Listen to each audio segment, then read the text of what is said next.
Hepe, magandang umaga, Hepe. Hepe, naging matagumpay po yung Music Fest ngayon, Hepe, no? So, Hepe, yung bilang po ng mga crowd na dumalo sa Music Fest, mga ilan po, Hepe? Estimated tayo siguro 15,000 to 20,000 ang crowd na to karon, kaya sa influx ng traffic, medyo traffic lalo na okay man, kaya natin traffic, kaso yung mga nagka-counterflow, kaya doon tayo na kaya yung traffic. Ito lang ngayon, ito paggawas sa ngayon, madali, smooth na siya, na naman natin yung gitna talaga, natauhan yung kada gitna, kung hindi lang nag-counterflow yung kanina, kasi pag saka mo may counterflow, usog ako ng counterflow kaya natagalan yung pagsaka, pero itong pagbaba okay naman. Ayun, Hepe, sa usapin po, no, sa mga untoward incident, meron po ba kayong na-record, Hepe? Sa karon, wala pa man lagyan sa akin ng report, pero meron tayong mga na-recover yung nakuha, na-confiscate na mga possible mga matutulis na bagay, sa deadly weapon na may nakuha yung mga pulis na rin, pero kung sa ngayon, insidente, sa karon, wala pa akong na mga insidente nangyayari. Pero overall, Hepe, yung Music Fest, ano po yung rate nyo, Hepe?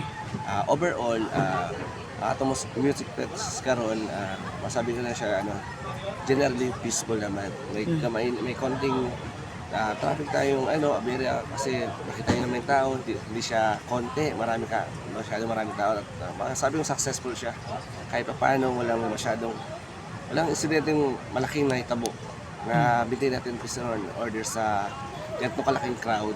Congratulations sa LGU, sa katandem na ako ng mga traffic, MDRR, sa mga pulis na mga support na augmentation ng pulis.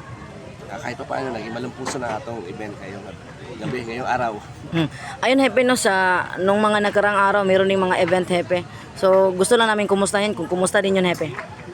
Masabi ko, ang event natin Cantago is generally peaceful. I am confident na masabing maganda yung Cantago natin. At sa ngayon, wala tayong nakukuhang malaking mga insidente nangyari. And kung meron man, manageable lang manageable lang. Hindi ganun ka-alarming.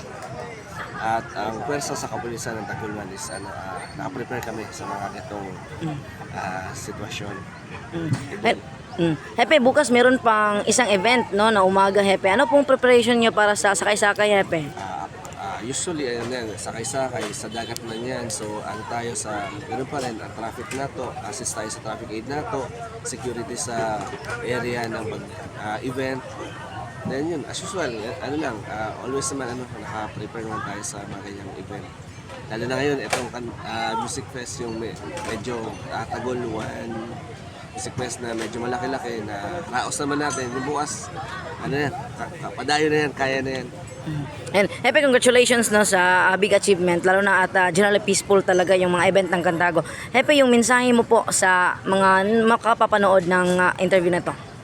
Sa amin, ang pwersa ng kapulisan together with the LGU at ang among provincial office, even regional office, nakahanda kami sa anuman mga sitwasyon na pwede mangyari sa event natin, at rest assured, gawin natin ang aming makakaya para sa kahapsayan, ka-peaceful na ating mga event sa Cantago.